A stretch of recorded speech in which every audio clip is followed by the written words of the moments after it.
Vannak emberek, kikben üvölt a rossz indulat, aztán módon kihasználják bizalmunkat.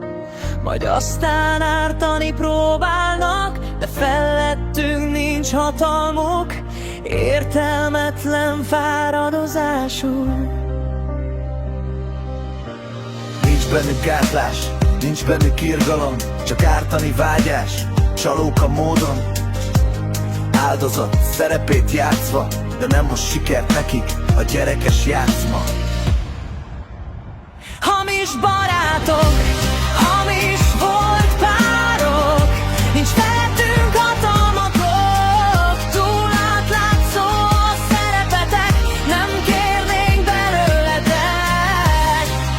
Amíg éljük életünk, vissza a múltba nem nézünk, nincs rátok szükségünk, nélkületek nyugodt az életünk.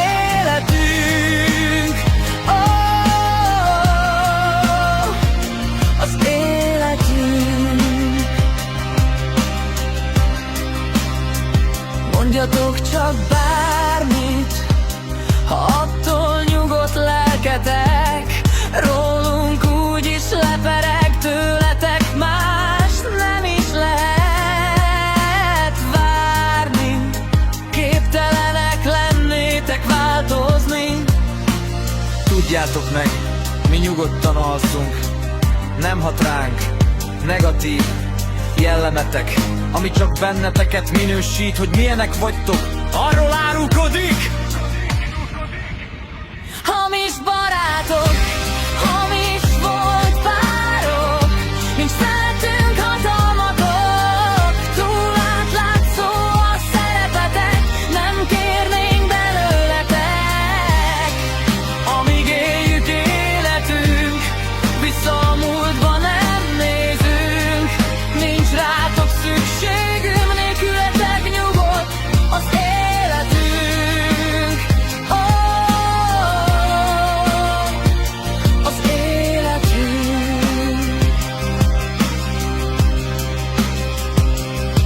Nem kell az értelmetlen hiszti, nem kell az irigy szöveg, de ha életetek csak ettől színes, ám tegyétek.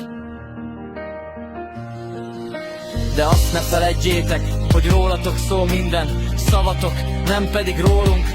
Szomorú, hogy csak ennyit tudtok, minden harag nélkül, ez nektek a válaszunk.